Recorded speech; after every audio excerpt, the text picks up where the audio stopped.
Olá, amados irmãos. Nós vamos iniciar, a partir de hoje, uma publicação de palestras proferidas por pregadores católicos, como o Padre Paulo Ricardo, Frei Gilson e entre outros. O objetivo dessas publicações são para um aprofundamento do estudo e a espiritualidade católica e o aumento da devoção a São José. Então, vamos juntos trilhar essa nova etapa. São vídeos que vão variar entre meia hora, às vezes até 1 hora, mas são conteúdos que vale a pena para o aprofundamento da nossa fé e do nosso conhecimento da Igreja. Hoje nós vamos ouvir uma pregação do Padre Paulo Ricardo que trata sobre o glorioso São José. Então, ouçamos o que o Padre Paulo Ricardo diz a respeito de São José.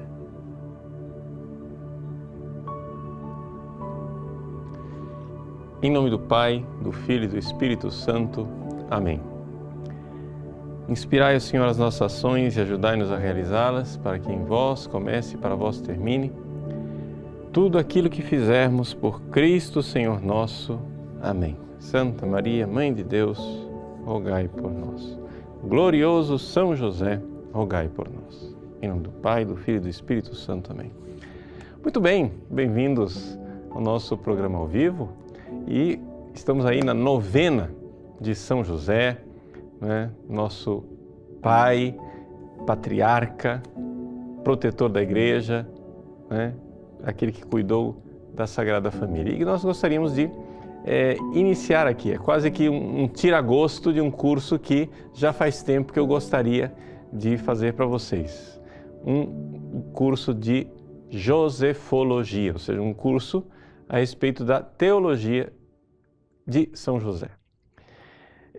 Parece que não tem muita coisa para falar sobre São José, mas tem, graças a Deus, tem muita coisa para falar de São José. E eu gostaria aqui de apresentar para vocês, antes de tudo, né, aqui esse mundo enorme a respeito deste santo que os papas dizem com toda clareza. Depois da Virgem Maria, é o maior de todos os santos. E, no entanto, a gente não vê necessariamente as pessoas valorizando, não só na devoção, porque até na devoção popular São José está bastante valorizado, mas não vemos ele sendo valorizado na teologia e na espiritualidade, sobretudo. Santa Teresa d'Ávila, no seu famoso livro da vida, não é? Santa Teresa, que nós estamos comemorando este ano, 500 anos do seu nascimento, ela diz no 6º capítulo que ela tem uma grande devoção por São José. E todas as vezes que ela pediu alguma coisa a este santo patriarca, ela nunca foi negada.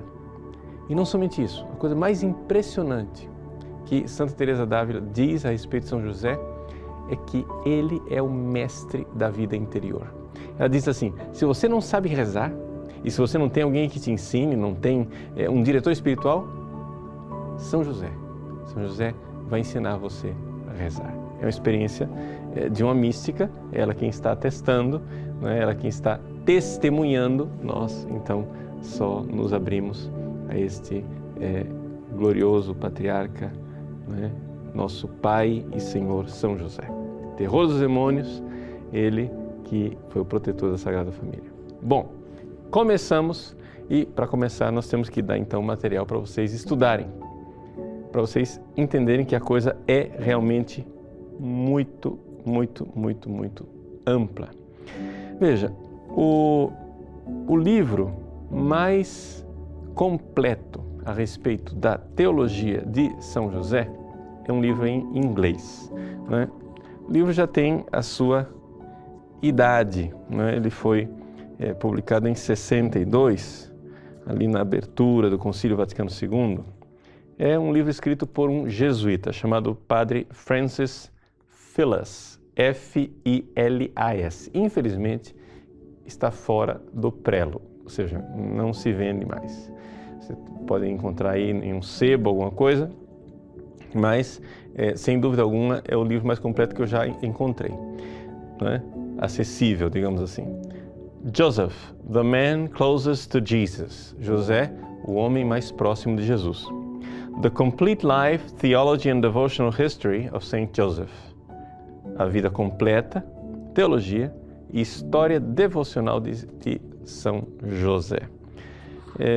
O volume é imponente, são quase 700 páginas, né, a respeito de São José, e o homem não brinca no serviço, não é historinha não, ele realmente faz a teologia de forma bastante atual, razoável, a coisa é boa.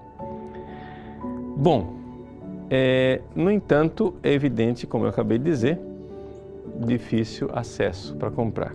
Então nós temos um bem menor, embora um livrinho introdutório muito bom, muito interessante, que é esse livro de Michel Gasnier, de José o Silencioso. Ele foi publicado pela Quadrante. Gasnier se escreve o sobrenome dele, né? Michel, G-A-S-N-I-E-R. Publicado pela Quadrante em 95. Também, pelo que me consta, tem dificuldade de se encontrar em português, porque está fora de catálogo. Mas, sei lá, na estante virtual, quem sabe vocês acham isso daqui. Calma, não desespere, tem alternativa. Se você sabe espanhol, né, ainda dá para comprar, né? Los Silencios de San José, é o mesmo livro, só que em espanhol, e com uma facilidade. Para quem está habituado a ler no Kindle, né, tem gente que não consegue, mas eu, pelos ossos do ofício, tive que me habituar. Então, quem está acostumado a ler no Kindle, está à disposição no Kindle, né, pela Amazon, Los Silencios de San José. Tá bom? E tem dois livros que são mais acessíveis, mas aí, digamos assim, já teologicamente, com alguns limites de, digamos assim, de data, de época. É o famoso livro do cardeal Lépicier, né? São José, esposo da Santíssima Virgem Maria, que foi publicado pela Eclésia. Então, a recente publicação da Eclésia. O livro é muito bom, muito interessante. Qual é o limite? Já aproveito esse livro aqui, então, para dizer qual é o limite. O problema é o seguinte. Vejam, como a Bíblia diz muito pouco de São José, a teologia de São José é uma teologia necessariamente dedutiva. Pega dados da tradição e aí você vai ter que fazer pesquisas históricas, arqueológicas, como que se casa, com que idade, por exemplo, São José se casou com a Virgem Maria. Aí você vai, faz as pesquisas, etc., e deduz, porque a Bíblia não nos diz. Problema. A tendência do cardeal Alexis Marie Lépicier, que é um homem muito virtuoso, muito bom, muito sábio, é deduzir demais. Ou seja, ele apresenta coisas que para ele são mais do que evidentes, mas que não são tão evidentes assim e que na teologia atual, digamos assim, se a gente enfatiza demais, cria mais divisão do que consenso. Por exemplo, a famosa história da Assunção de São José. São José morreu, ressuscitou e subiu aos céus, como a Virgem Maria? Ora, não temos um dado da tradição que realmente nos diga que isso aconteceu com São José. Então, se você fica enfatizando demais essas coisas, a pessoa que lê, principalmente quem é do século XXI, o século marcado pelos mestres da suspeita, né?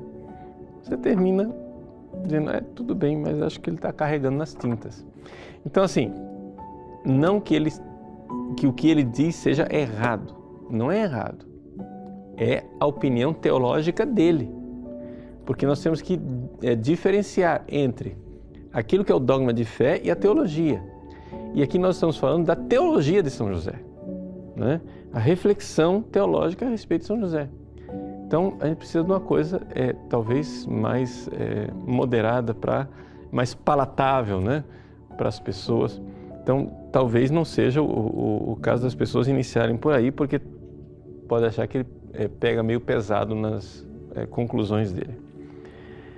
Em termos devocionais, né, tem esse famoso livro aqui de São Pedro Julião Eymar, né, que publicado pela Formato Livros de Formação, em coedição com a Eclésia, de Campinas, 2010, São José, Guardião Eucarístico, um mês com São José. É a parte devocional.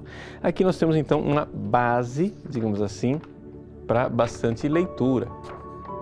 Agora, em português, eu encontrei aí disponível na internet um curso de Josefologia muito bom, muito equilibrado, bom, adequado. Gostei de ver, tá de parabéns. Um curso feito pelo padre José Antônio Bertolin, que é o Blato de São José. O padre José Antônio Bertolin, ele é o diretor do Centro de Espiritualidade Josefino Mareliana. Os Oblatos de São José, que foram fundados, né, por São José Marello, foi um bispo, né, do século XIX.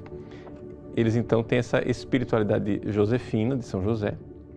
Então, vocês encontram, né, uma página dessa espiritualidade josefino-mareliana, você encontra muita coisa, e também são duas páginas. Uma, né, sobre esse Centro de Espiritualidade Josefino-Mareliana, que nós estamos colocando aí o link para você, e uma outra página onde você tem lá as 100 questões a respeito de São José, que é um curso de Josefologia. Você vai encontrar também, na nossa equipe está colocando aí para você, o arquivo em Word, que você pode baixar, né? Mas eu aconselharia que você desse uma olhadinha lá no site mesmo, né? Então, o padre José Antônio Bertolin, ele é Oblato de São José, trabalha no Santuário de São José, na Diocese de Apucarana, e gostaria já nesse programa de parabenizar e agradecer. Eu não conheço pessoalmente o padre José Antônio, mas os escritos dele são muito bons, muito equilibrados, adequados, assim, realmente inspiradores. Então, assim, tem lá, ao todo, essas 100 questões a respeito de São José que ele trata, dá umas 125 páginas se você imprimir tudo. Então, eu aconselharia muito que você baixasse, imprima, encadernar e, estudar. Se você quiser saber de Josefologia, né, é por aí um bom começo. Então, assim, em língua portuguesa, aquilo que a gente encontra tem o livro do Cardeal Lepessier com aquela contraindicação que eu coloquei, né? O São José Silencioso, que já está fora do prelo, mas está aí, fácil, barato, né? Porque custa nada, custa a tinta e o papel da impressora, para você, então, imprimir as 100 questões a respeito de São José, do padre José Antônio Bertolin. Bom, feita a bibliografia, acabamos o curso. Não, não é isso. Feita a bibliografia, agora vamos estudar, né? Eu vou agora simplesmente dar para vocês uma espécie de um apanhado bem geral, básico, porque o assunto realmente é muito empolgante, é muito grande, tá? E eu gostaria de começar pelos santos padres, não, pelos papas, né? Pelos papas. Por quê? Porque é interessante que São José, embora, claro, São José está no cristianismo desde o início, afinal das contas, ele é o pai adotivo de Jesus. Desculpem aí que é um pouquinho da alergia. Então, São José está no cristianismo desde o início, mas aconteceu que de 150, 200 anos para cá, os papas, exatamente isso, os papas têm sido os grandes promotores da devoção a São José, com encíclicas extraordinárias, decretos, discursos muito inspiradores. Basicamente não teve nenhum papa, né, de Pio IX para cá que não tenha feito alguma coisa, falado alguma coisa de São José. Então começamos com o bem-aventurado Pio IX, que no ano de 1870 proclamou São José padroeiro da Igreja Universal, né? Ele fez isso através do decreto Quemadmodum Deus, e depois ele foi e instaurou a festa litúrgica, o ofício, etc. e tal, os privilégios litúrgicos de São José, através do Inclitum Patriarcam. Lá na página do Centro de Espiritualidade Josefino Mareliana, vocês vão encontrar lá o link para esses decretos em português. São decretos bem curtinhos, mas interessantes porque na motivação você vê, né, porque é que o Papa Pio IX escolheu São José para padroeiro da Igreja Universal, exatamente porque ele era o protetor de Jesus. Dentro desse movimento, aquele livro que eu citei do padre Francis Phillis, né, Joseph the Man Closest to Jesus, ele diz assim, é interessante notar, historicamente, que quando o papado foi atacado, é que começou o movimento dos próprios papas de promover a devoção a São José. E é difícil não ver uma correlação providencial nas duas coisas. Porque é exatamente quando o mundo quer acabar com a figura do pai espiritual, que é o Papa, não é? Os papas propõem um pai espiritual, que é São José. É interessante isso. E exatamente o ataque à Igreja, ao corpo de Cristo, quando a gente vê que São José foi escolhido por Deus para defender o Cristo do ataque de Herodes, do ataque dos inimigos, defender a Igreja nascente ali, Jesus e Maria. Então, por isso, São José é o grande defensor da Igreja. Quer dizer, na época em que a Igreja começava as suas tribulações e perseguições, ou seja, talvez nós não tenhamos uma época mais trágica, digamos assim, em termos de perseguição sistemática da Igreja, do que essa época que nós estamos vivendo, São José, o defensor. E aí, os papas propõem essa devoção. Então, o início com Pio IX. Depois veio Leão XIII, que em 1889, escreveu uma encíclica chamada Quam Pluries. Ali, Leão XIII, um homem de uma grande sensibilidade para os problemas sociais, né, ele propõe São José como modelo para as famílias cristãs. São José como modelo de esposo e de pai, né? Depois veio Bento XV.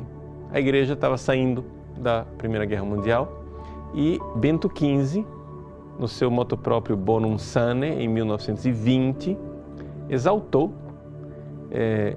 a devoção a São José, dizendo que, olha, diante dessa situação que nós estamos saindo de uma guerra aqui, vamos nos agarrar com São José, a devoção a São José, porque realmente é o remédio para os problemas do pós-guerra. Interessante aquilo que os papas propõem como solução espiritual para as coisas, né? Depois Pio XI, papa que viveu a transição ali entre as duas guerras e que já viu iniciando quase a Segunda Guerra Mundial. Ele, numa encíclica onde ele fala do comunismo, ele propõe, na encíclica Divini Redemptionis, ele propõe São José como modelo para os trabalhadores, para os operários. E não havia ainda a festa de São José Operário. Vai ser o sucessor dele, Pio XII, que em 1955, então, instituiu a festa litúrgica de São José Operário. Veja que a festa de São José Operário foi uma festa instituída exatamente para pôr uma barreira, não é, a essa questão do comunismo. É interessante como depois o pessoal da Teologia de Libertação faz exatamente o contrário, usa São José Operário como ícone do proletário, né? do trabalhador na luta de classes, né? Mas é exatamente o contrário. Por quê? Porque havia a festa do trabalhador, 1º de maio, que é uma festa que foi introduzida no calendário do mundo inteiro com intenções comunistas, não é? E o Papa, então, Pio XII, diante de uma festa comunista, ele disse, vamos então batizar a festa, né? Já que eles querem fazer uma festa, então vamos dar uma razão religiosa para a festa. É São José Operário, né? Depois de Pio XII veio João XXIII. Esse João XXIII, em 1961, às portas do Concílio Vaticano II, antes do concílio ser inaugurado, ele então declarou que São José seria o celeste protetor do Concílio Vaticano II. Não é? João Paulo II fez a sua famosa exortação apostólica Redentoris Custos, o guardião do Redentor, que é uma obra-prima também, assim, é gostoso de ler até como espiritualidade a respeito de São José. E é interessante notar que assim, os documentos de João Paulo II eram documentos, assim, às vezes bem elaborados, com contribuição de muitas pessoas. Mas a Redentoris Custos parece que teve boas partes que foram totalmente da pena diretamente de João Paulo II.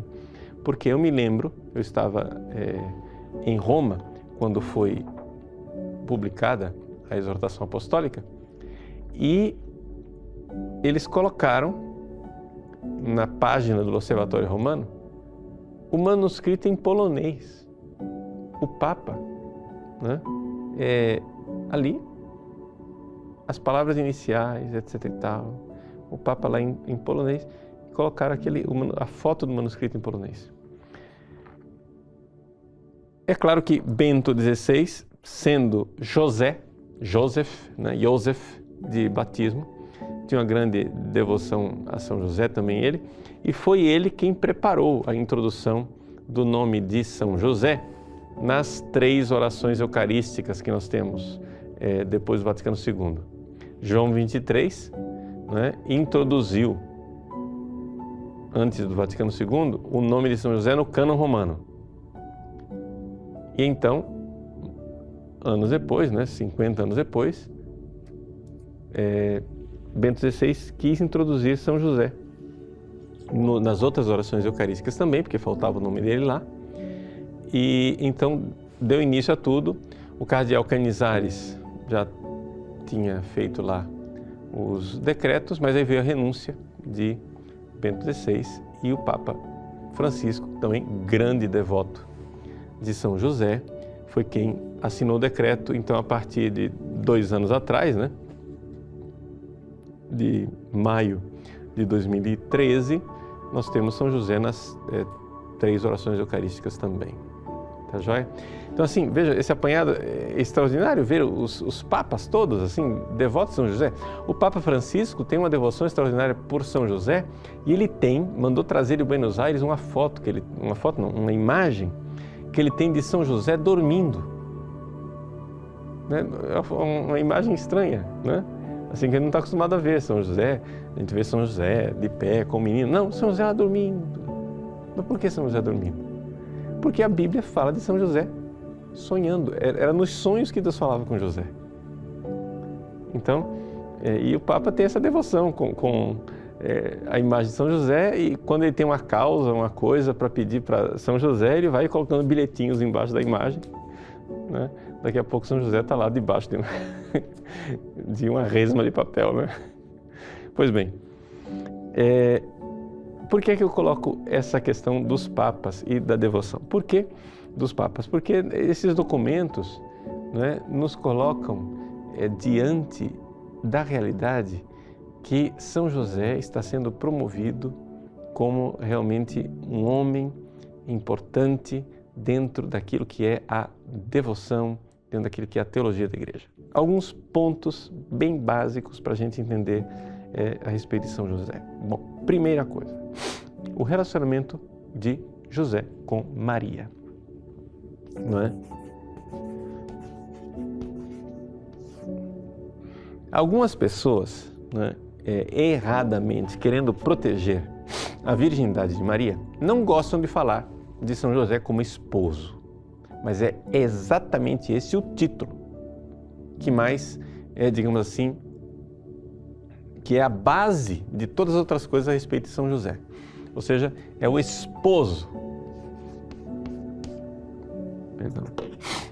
Porque a gente está acostumado a falar, Maria é esposa do Espírito Santo, né?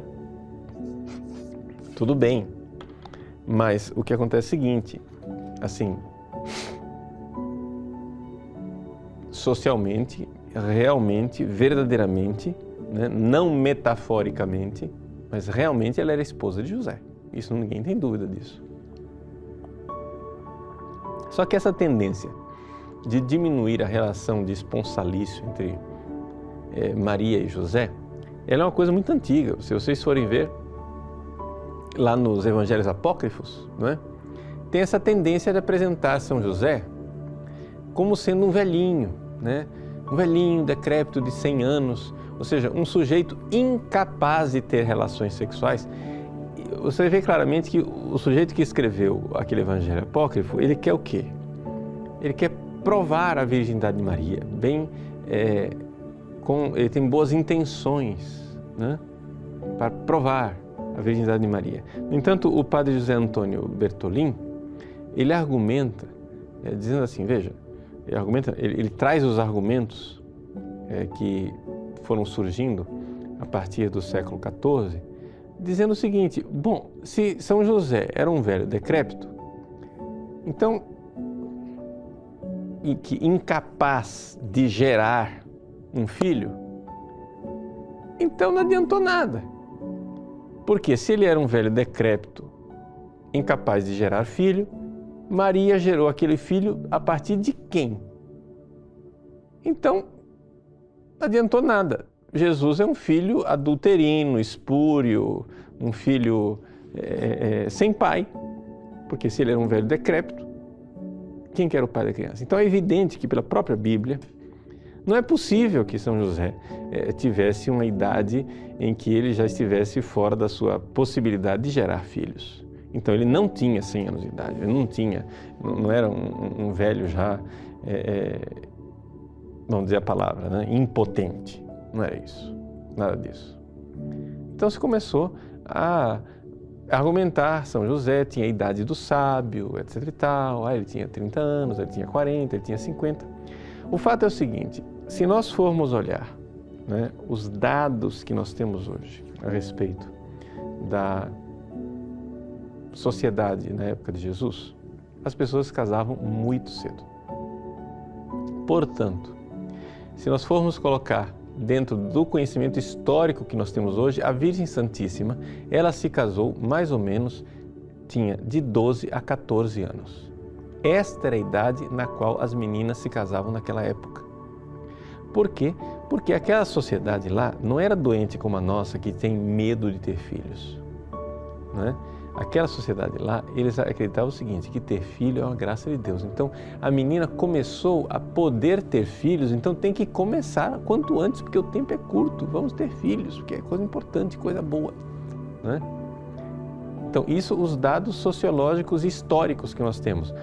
Bom, é interessante como isso bate exatamente com a tradição, porque a tradição, né, nos propõe que a Virgem Maria teria engravidado Jesus na primeira ovulação. Ou seja, Jesus foi o primogênito realmente, né, em tudo. Para nós é um absurdo, na nossa sociedade, não, imagina, 12 anos de idade, mas era a idade. Por quê? Porque não pense que o casalzinho de jovenzinhos ficava abandonado. Era uma sociedade onde o conceito de família não era o conceito restrito do casal. Porque hoje em dia o casalzinho casa e pronto, são donos do nariz deles. Não, Antigamente eles casavam e entravam dentro da grande família. Então havia o suporte das mulheres mais velhas, né? Porque o conceito de família era muito amplo.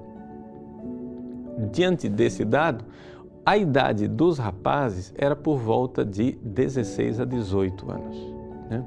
O Padre Bertolini fala de 18 a 20, mas eu encontrei outros dados de um autor, não me recordo aqui o nome específico, mas é um estudioso de patrologia, né, no Agostiniano lá de Roma, e ele argumenta o casamento por volta dos 16 a 18.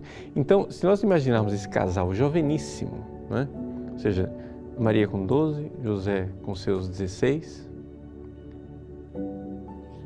um jovem capaz de fazer exatamente aquilo que era a missão que Deus tinha dado para ele, ou seja, proteger. Ele tinha forças físicas para proteger aquela família que estava começando lá.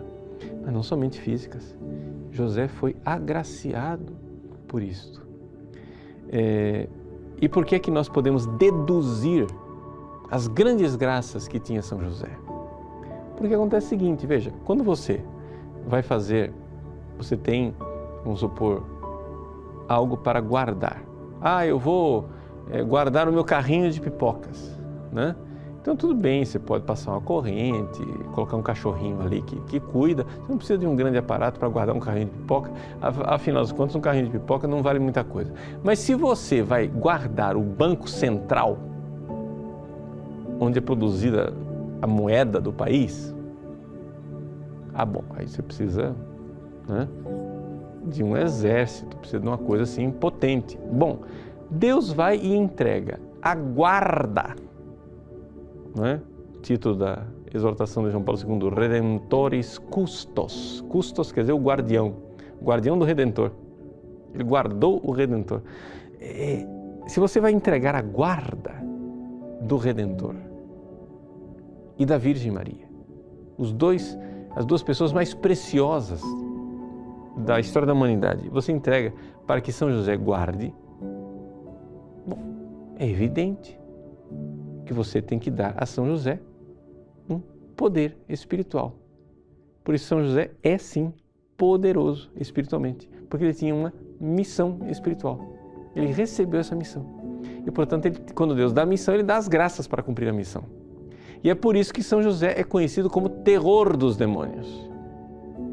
São José é terror dos demônios por quê? Porque ele realmente, como esposo da Virgem Maria, é pai adotivo, né, de nosso Senhor Jesus Cristo, tinha uma missão de guardar aquela família. Né? Então, veja só. Mas tudo nasce onde? Aqui. Desse título, de esposo. Né? É importante a gente notar que dizer que São José é esposo da Virgem Maria não põe nenhum risco na virgindade de Nossa Senhora e nem na virgindade de São José, porque também tem essa outra história de que São José seria um viúvo, que teve muitos filhos, etc. e tal. Mas a Igreja, né, aquilo que a gente vê na tradição é mais forte, a Igreja olha São José como sendo o castíssimo esposo da Virgem Maria. E é por isso que as imagens de São José, elas são tanto os ícones orientais como as imagens ocidentais, trazem São José com um lírio. É a pureza virginal. Você vai dizer, mas pera lá, então esse casamento não era de verdade? Porque se ele não tinha sexo, então o casamento não era de verdade. Veja, não é nisto que consiste o casamento.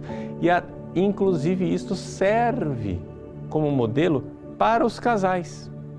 Porque é importante que os casais se amem espiritualmente, não é? Tenham um verdadeiro amor, uma verdadeira ternura um pelo outro. E que aqui eles realmente possam expressar este amor espiritualmente antes de expressá-lo no ato sexual. Você que é namorado, namorada, mude o seu conceito de namoro. O conceito que a sociedade pagã tem de namoro é que namoro é diversão, é um parque de diversões, é uma montanha-russa. Oh, vamos lá, divertir. Mas não é isso que é o namoro. Você quer namorar? Então converse muito com a sua namorada. Vocês têm que ter uma comunhão de almas. E a gente vê o grande afeto, o grande amor que José tinha por Maria. Como que a gente sabe disso? Quando ele descobre que Maria estava grávida. Veja, essa história do casamento entre José e Maria é uma coisa fácil de explicar e hoje comprovado pelos estudos históricos que a gente tem daquela época. O que acontecia era o seguinte, para um casal se casar lá na época de Jesus, o que é que havia? Havia o seguinte, havia a grande família, né? Os pais apontavam quem ia casar com quem. A coisa era, digamos assim, o casamento não era o espontaneísmo de hoje. Não, você casa com fulano. Então, era uma sociedade patriarcal. O homem, então, o rapaz, São José no caso, não é? É que então aceitava ou não aquela proposta. A menina, né, ela não tinha muita voz na coisa. É algo que não estou propondo aqui como ideal não, tá gente? Estou só descrevendo. E então, São José aceitou a Virgem Maria. Então, se ele aceitou, havia ali afeto. Quando ele aceitou se casar com a Virgem Maria, eles então assinam. Não é simplesmente noivado como a gente tem hoje, não. É realmente casamento. Eles assinam e eles têm o espaço. Então, o esposo aceita.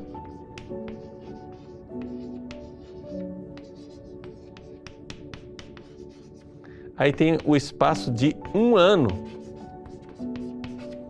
para eles conviverem. Um prazo de 1 ano, antes deles conviverem. Então eles ficam este 1 ano. Foi neste 1 ano que Maria engravidou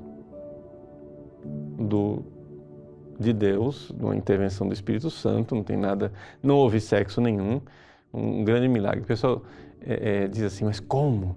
Um negócio desse, como que é possível uma mulher, não é, engravidar sem intervenção de um homem? Bom, milagre maior ainda é Deus se fazer homem. Então, aqui, uma criança aparecendo na barriga de uma mulher é um milagre. Mas Deus se fazer homem é mais do que um milagre, é um mistério. Né? Existe uma diferença entre milagre e mistério. Milagre, você não sabe como aconteceu, mas você sabe o que aconteceu. Né? Que você não sabe como aquela criança foi para lá, mas você sabe o que é uma criança. Agora, o que é Deus se fazer homem? A gente não sabe. Ou seja, o mistério é mais do que milagre, porque a gente não somente não sabe como aconteceu, a gente não sabe nem direito o que aconteceu. Deus se fazer homem, como é que é isso? A gente fica meio na penumbra, né? Assim, vê, mas não vê. Bom, aí teve esse 1 ano. Neste tempo de 1 ano, aqui é que vem o grande amor de São José por Maria. Ele podia tranquilamente ter dito, puxa vida, ela engravidou, não fui eu sei que não fui eu vou denunciá-la para que ela seja apedrejada. Mas a Escritura diz que São José era um homem justo. Você sabe o que faz um justo? O justo, quando ele não sabe, ele não julga. Ele não sabe. Maria está dizendo, e ele tinha afeto por Maria, ele confiava na Virgem Santíssima. Entende? Quando um homem é justo, ele não fica vendo maldade nos outros. Quando um homem é justo, ele vê o coração da outra pessoa. Pois bem, quando ele sabia que ela não mente. Ora, ela não mente. Se ela não mente, ela engravidou. E ela está dizendo que não foi intervenção de homem. Então ele ficou perplexo. Ou seja, ele não julgou. e por isso, porque ele não tinha uma explicação para aquilo que estava acontecendo, então, esse homem, perplexo diante daquela realidade, sendo justo, não julgou, e a prova de que não julgou é que não mandou apedrejar. Ele suspendeu o juízo e resolveu abandonar em segredo, porque ali havia um mistério maior do que a capacidade dele entender. E no sonho, então, José recebe a revelação. Vejam que é interessante que a Bíblia, não é? Nos apresenta São José realmente como silencioso. Não é? Por quê? Porque existem várias passagens da Bíblia que Maria fala alguma coisa. Eis aqui a serva do Senhor, a minha alma engrandece o Senhor, etc. Mas não existe nenhuma passagem bíblica que diga, e então José disse. Então José falou. Não tem. Né? Simplesmente não acontece. Então, se não tem isto, José é o silencioso. Mas não tem a palavra de José, mas o que tem de José? José tem o sonho. É interessante que no Novo Testamento a palavra sonhar aparece muito poucas vezes e mais da metade delas é atribuída a José. José é o sonhador, como José, o patriarca lá do Egito, né? O filho de Jacó, que também sonhava.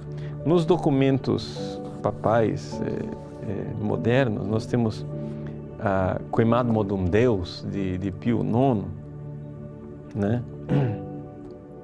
Eu devia ter impresso aqui, aí o tempo não imprimi em português, mas ele diz assim, vou tentar traduzir aqui a queima-roupa, né, direto.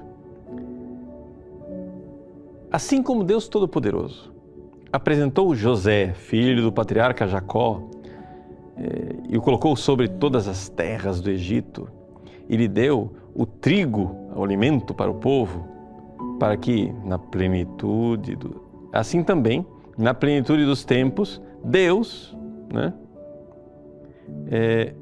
quando devia enviar à terra o seu filho unigênito, o Salvador do mundo, escolheu um outro José, que era, do qual o primeiro José foi somente tipo, né, figura,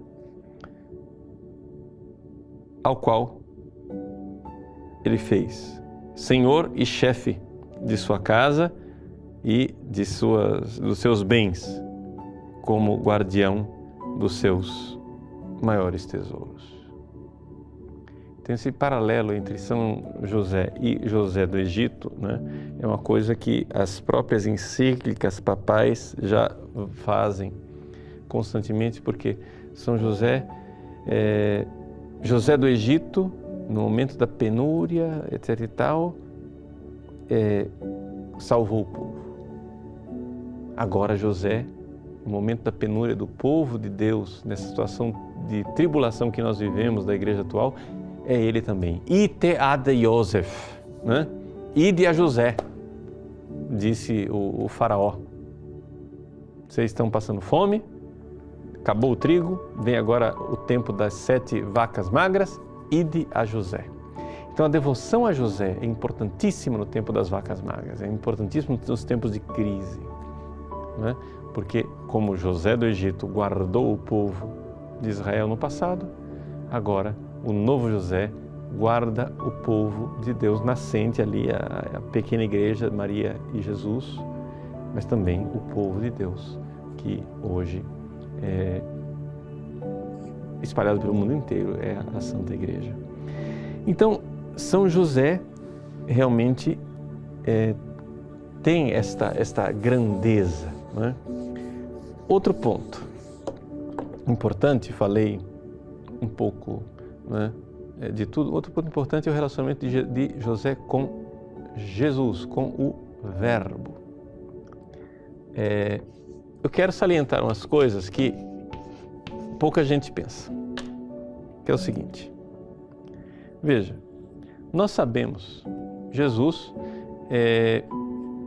ele se fez homem, Deus se fez homem, igual a nós em tudo.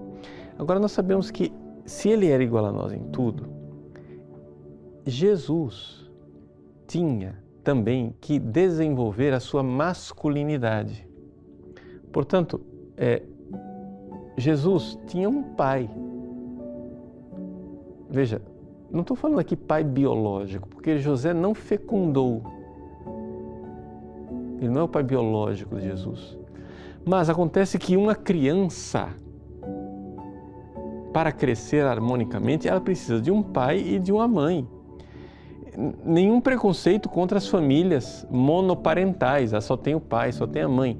Veja, não tem preconceito nenhum, mas uma coisa é dizer, eu não tenho preconceito com uma pessoa que não tem uma perna, mas eu não vou chegar e dizer que o normal é ter uma perna somente. O normal é ter duas. Está entendendo?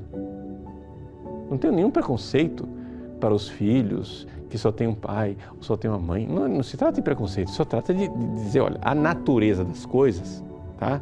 O mundo real, não esse mundo fictício que o povo cria. O mundo real, um filho tem que ter psicologicamente um pai e uma mãe. E até os próprios gays aceitam isso. Veja aí, por exemplo, olha no LifeSite News, né? Saiu aí um abaixo-assinado defendendo os dois, acho que, não sei como é que, esse pessoal que da moda, né? Como é que chama? Figurinista, sei lá, Dolce & Gabbana, né? São estilistas, isso, pronto, estão me ajudando aqui. Os estilistas, que são, pelo que consta publicamente, são homossexuais publicamente, se declararam contrários ao casamento gay e à adoção de filhos por gays. Porque dizendo aquilo que é óbvio, que todo mundo sabe. Ou seja, uma criança tem direito de ter pai e mãe. Né? Aí o Elton John agora já está esbravejando, dizendo que os dois são traidores, não sei o que, etc. Tal. Vai lá no LifeSite News e assina o abaixo-assinado para defender a posição do Dolce & Gabbana, tá? Tá bom. Então, olha só. Mas Jesus tinha então um pai. Psicologicamente, ele como menino, veja, como é que funciona essa questão de masculinidade?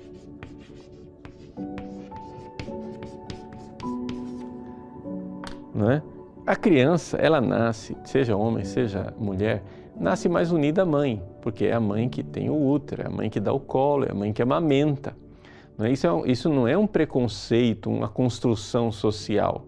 Não é? A não ser que as mulheres venham agora me dizer que os seus seios são uma construção social. Eu acho que não. Não foi a sociedade quem construiu os seus seios. A senhora nasceu com mama, para dar de mamar. Não é isso? Então, você vê como o feminismo radical, na realidade, é uma revolta contra o Criador. A mulher acha que é uma injustiça ela engravidar. Ah, os homens têm que engravidar também, tem que ser igual. É o tipo da coisa que a pessoa começa a perder o contato com a realidade. Ora, a criança está lá com a mãe. O que é que um menino tem que fazer para ser homem? Ele tem que fazer um esforço. Ou seja, ele tem que fazer um esforço de sair um pouco do mundo da mãe e imitar o pai. Então ele precisa de um modelo masculino, e o modelo masculino de Jesus, psicologicamente, na psicologia de Cristo, humana. Se ele era homem, ele precisava de um modelo masculino. Quem era o modelo masculino do Cristo? São José. Então, portanto, nós podemos dizer que aquele homem casto, virginal, não era um efeminado. Às vezes me dá um certo desgosto de ver umas imagens de São José, assim, essas tentativas de explicar a pureza de São José, ou porque era um velho e não dava mais conta, ou então porque, me desculpa falar, né? Não quero dizer bobagem, mas era efeminado, entendeu? Não era viril. Mas pela madrugada, que bobagem é essa? Quer dizer que o cara, a pureza é sinônimo de feminino e o masculino não pode ser puro? Mas é exatamente o contrário. Não é? Olha o Cristo crucificado. Não existe nada mais viril do que o Cristo crucificado. Um Cristo sem cruz é um Cristo efeminado. o tristinho, dos olhos lânguidos assim, né? Meio Zeffirelli, né? O Cristo de Zeffirelli, um negócio assim. Então,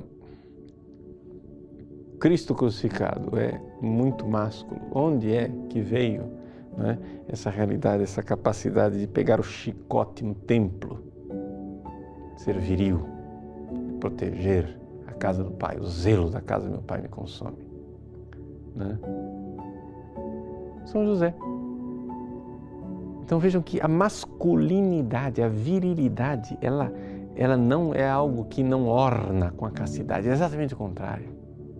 O verdadeiro homem não usa a mulher, não, o verdadeiro homem, existe uma coisa que é importante, que a gente aprende na infância. Por exemplo, quando o homem mais velho está com a criança, o menino, assim, o filho está lá, e o homem mais velho que tem força muscular está brigando com a criança, o que é que a criança está aprendendo ali?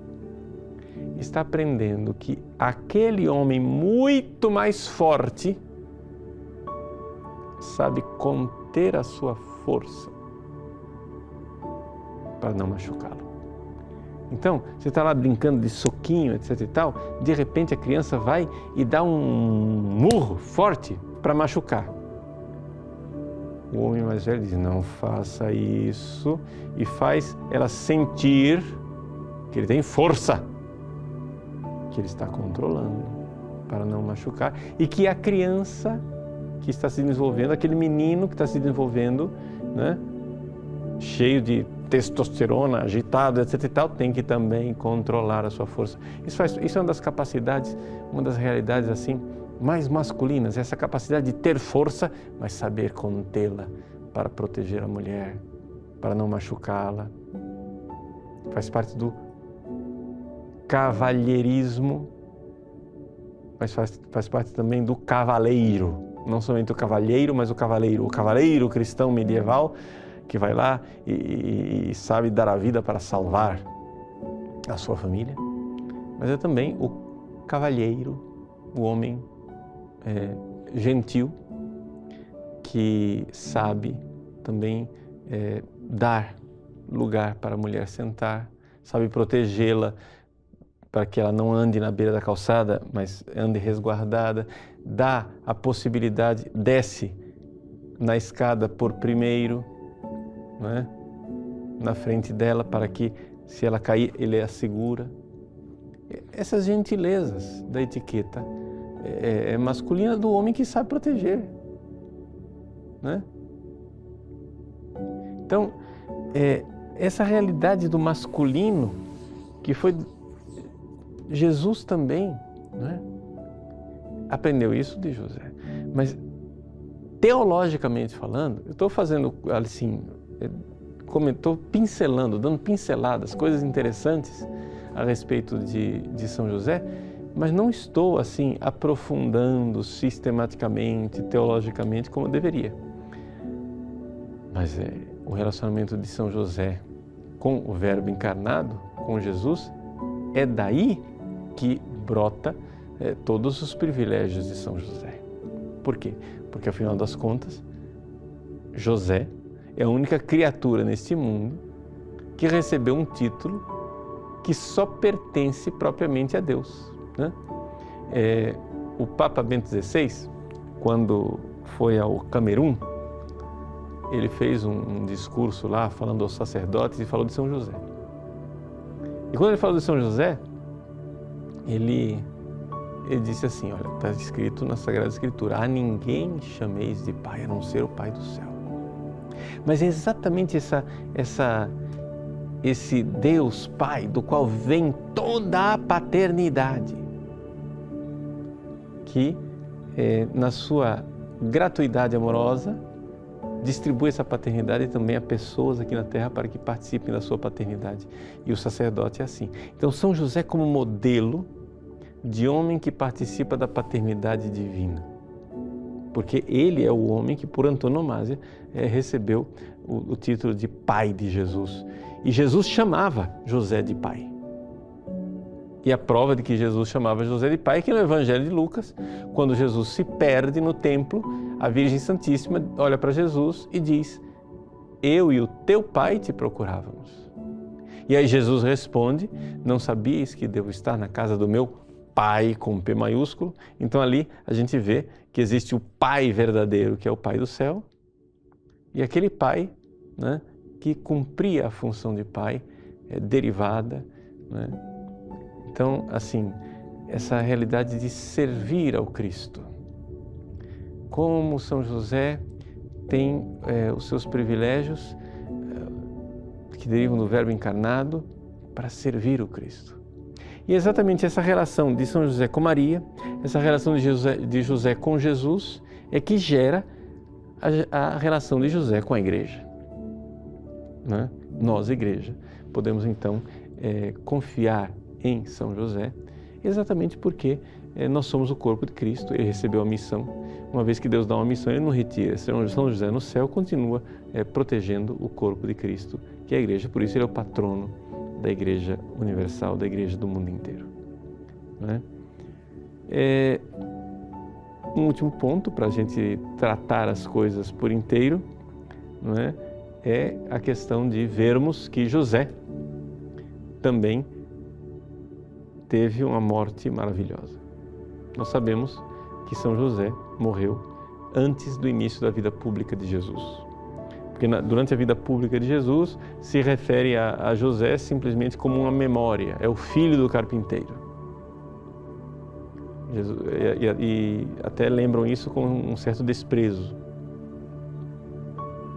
Mas isso significa que José era famoso, era conhecido. Jesus, como todo filho, se definia a partir do pai, né? É o filho de fulano, né? Yeshua ben Yosef era o nome dele, era Jesus, filho de José, ou Bar Yosef em aramaico, né? Ben em hebraico, Bar em aramaico. E Jesus, então, acompanhou José na sua morte, já que na época da vida pública Jesus já não tinha mais José. Ele estava lá acompanhando José na morte, a Virgem Maria também estava acompanhando São José na sua morte, e é por isso que São José é o padroeiro dos moribundos e o padroeiro de uma boa morte, porque, puxa vida, quem não quer morrer tendo Jesus e Maria assistindo a morte ali, estando do seu lado, naquele momento que é o momento mais importante, é um momento crucial para todos nós. Então, assim, um apanhado geral de São José, né? Tratamos muitas coisas, tratamos rapidamente, as coisas podem ser tratadas com mais sistematicidade. Quem sabe um dia, tendo a possibilidade, a gente faz um curso de Josefologia mais extenso, né? Mas por enquanto fica esse pontapé, esse convite, para que você realmente alimente a sua devoção a São José, mas alimente teologicamente, alimente da verdade, a partir da verdade, tá bom? E a partir disso você vai, né, se desenvolvendo no seu conhecimento, na sua fé e na sua devoção. Vamos fazer um brevíssimo intervalo para ter pelo menos uns 10 minutinhos aí para responder as suas perguntas, caso você tenha alguma dúvida, tá bom? A gente volta já já. Muito bem, voltamos aqui para tentar responder alguma coisa que vocês apresentem a respeito de São José. Devo confessar para vocês que eu não, assim, algumas perguntas são bem específicas e eu teria que realmente, para respondê-las, teria que pesquisar, né? Porque, embora tenha esse material todo de leitura aí, eu li boa parte dele, mas assim, querer guardar tudo na cabeça, a gente precisaria realmente fazer o curso e eu me preparar para ministrar esse curso. Eu estou mais aqui como animador de uma espiritualidade josefina e de uma teologia de São José do que como um especialista. Bom, então vamos lá. Anderson Braz, Padre Paulo Ricardo, já vi teólogo dizendo que quando os mortos ressuscitaram, logo após Jesus ser crucificado e morto, São José ressuscitou também. O que dizer sobre isto?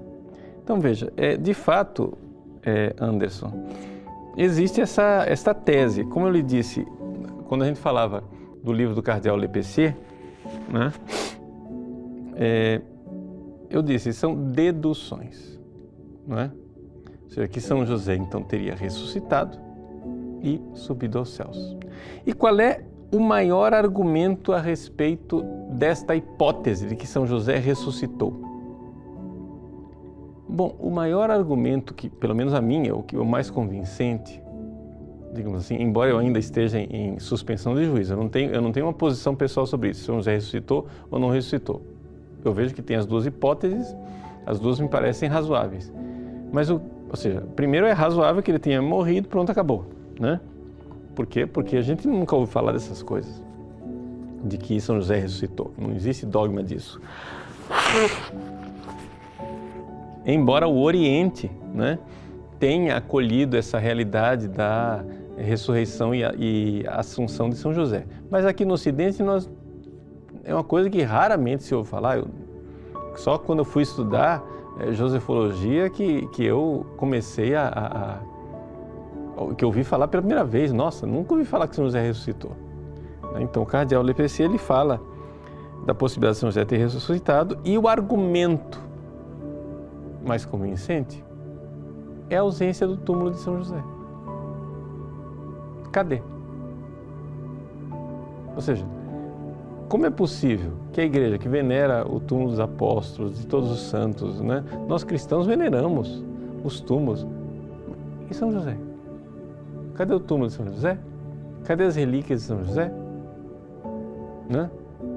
Então, assim, é um argumento considerável. Dá para formar um juízo? Bom, eu pelo menos não formei ainda. Mas a gente sabe que tem essas duas teses, essas duas hipóteses. Douglas Moreno, padre, sua bênção. Hoje, como um noivo pode ser um São José para sua futura esposa? Poderia comentar? Então, veja só. O seguinte, Douglas. Como ser um São José? A primeira coisa, veja, o que é que São José mais ama Maria? É que acontece o seguinte, veja. Quando Deus faz um sacramento, ele fez um matrimônio, virá sacramento. Se é sacramento, o que acontece é o seguinte, é que aquele amor humano, natural, ele precisa ser elevado também.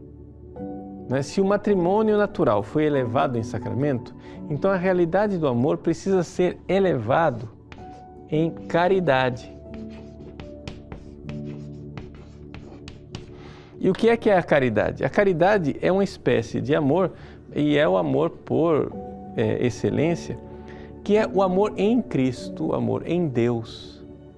Então, quando São José olhava para Maria, o que certamente fazia com que ele a amasse muito mais do que... Vejam, São José amava a Virgem Maria mais do que qualquer esposo jamais amou uma esposa em toda a história da humanidade. Por quê? Primeiro, porque a esposa a ser amada era santíssima. E o esposo que ama também era um santo, né? Que é o maior de todos os santos abaixo da Virgem Maria. Portanto, o amor dele tem que ser um amor superlativo, não é amorzinho, não. Ora, esse amor de São José por Maria significa o seguinte, que ele a amava por causa da presença de Deus nela, por causa da graça divina, não é? Então, as pessoas têm a impressão seguinte, que se eu amo a minha mulher por causa de Deus, então eu amo a minha mulher menos do que amaria se amasse nela mesma. É o contrário. Se você ama sua mulher tirando Deus da história, você ama muito pouco sua mulher. Não é? Por quê? Quando você ama um rio e corta o rio da fonte, o rio seca. Se você ama o rio, você tem que querer que ele esteja ligado na fonte. Então, assim, Deus está lá. E você ama em Deus, e amá-la em Deus é querer realmente amá-la naquilo que ela tem de mais precioso, que é aquilo que é divino.